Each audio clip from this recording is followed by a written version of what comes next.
How can you see into my eyes like open doors, leading you down into my core, where I become so numb. Kan orang begitu banyak, berapa ratus orang di MPR DPR itu.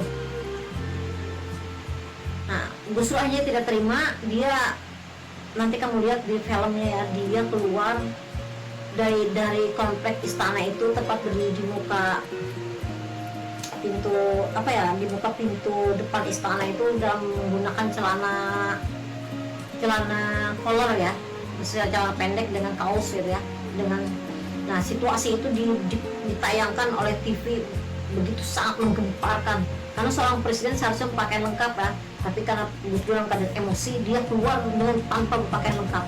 Nah itu luar biasa, Indonesia kacau sekali.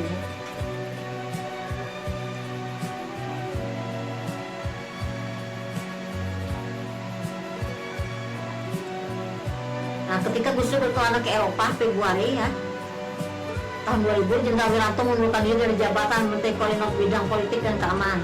Nah pelanggaran HAM di Timur Timur terhadap Wiranto. Nah ini situasi ini ya, setelah Timur Timur lepas, itu proses Timur Timur untuk merdeka sampai akhirnya Timur Timur melaporkan diri adanya pelanggaran HAM. Salah satu daripada pelanggaran HAM adalah pada saat tahun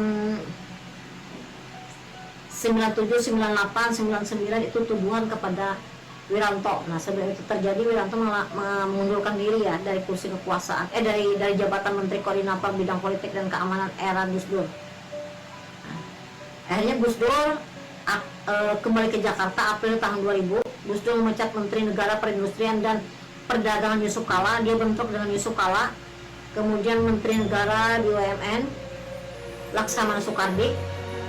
Jangan lupa Laksamana Soekardi ini seorang warga, katakanlah dia tuh beretnis Tionghoa, pintar orangnya, dia ahli ekonom yang luar biasa, tapi Gus Dur memecatnya karena kata Gus Dur dia terlalu pintar. Kan aneh, kalau terlalu pintar salah, kalau bodoh pun salah di Indonesia nih. Alasannya dia memecat Yusuf Kala maupun Laksamana Soekardi karena kedua-duanya katanya korupsi. Benar atau tidak, sampai hari ini kedua-duanya masih tidak ada proses pengadilan, dan bahkan Bapak Yusuf Kala sempat menjadi wakil presiden 2 kali. Kan aneh bin ajaib itu ya, di zaman Gus Dur itu ya, karena Gus Dur selalu mengalami kegaduhan. Gus Dur itu ibarat kata kayak ini, dia sumbunya pendek gitu ya, baru lapor jam 8 dia langsung meledak itu jam 10 gitu ya. Dia dilaporkan, Pak begini Pak, ada laporan gini, dia telan jam 8 pagi, jam 10 dia langsung meledakkan keluar, tuh akhirnya ribut gitu ya, belum terlacak benar atau salah, orang ini langsung dia tuduh gitu, dia rusuh. Nah akhirnya Maret tahun 2000 pemerintahan Gus Dur negosiasi dengan Gerakan Aceh Merdeka tahun 2000 mengusulkan ya.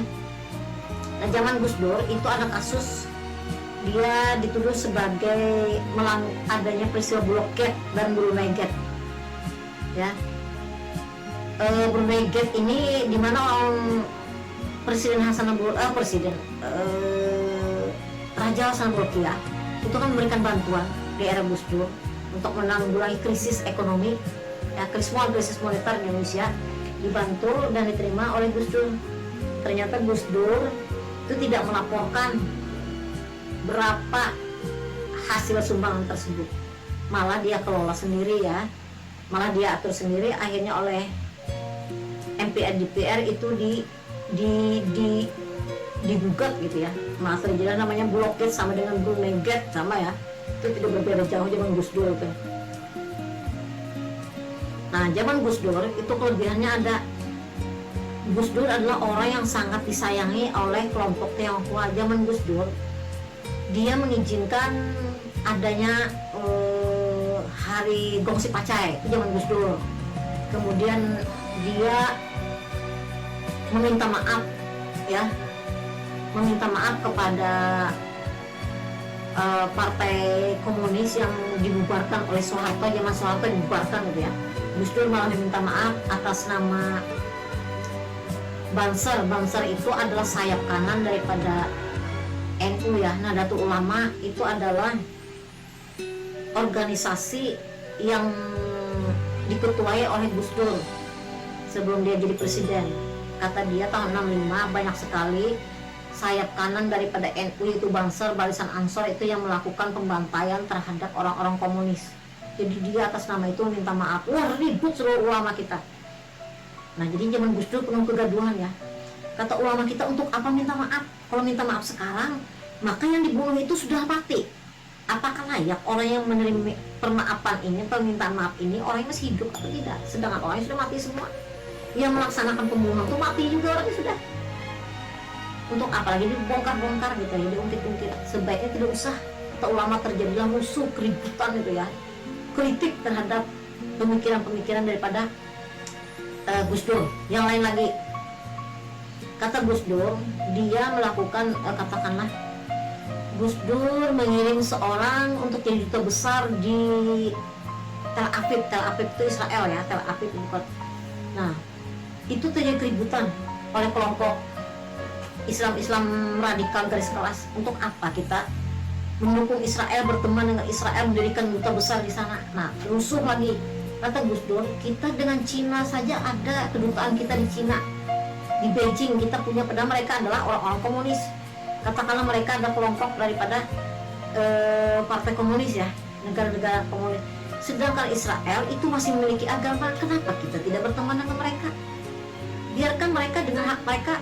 Kita berteman itu urusan perdagangan, untuk urusan ekonomi. Dari kacamata betul itu benar, tapi dari kelompok garis keras yang anti terhadap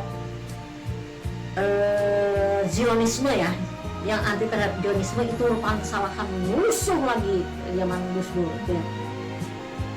Semuanya pokoknya musuh gitu.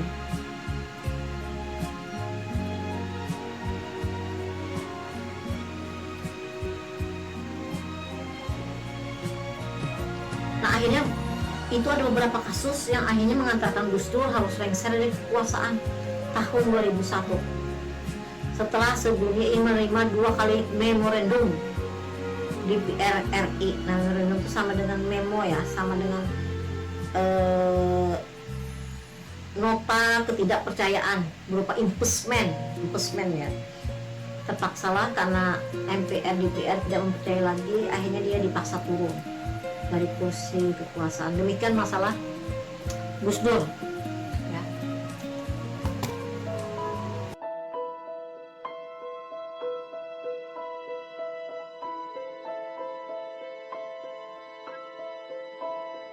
How can you see into my eyes like open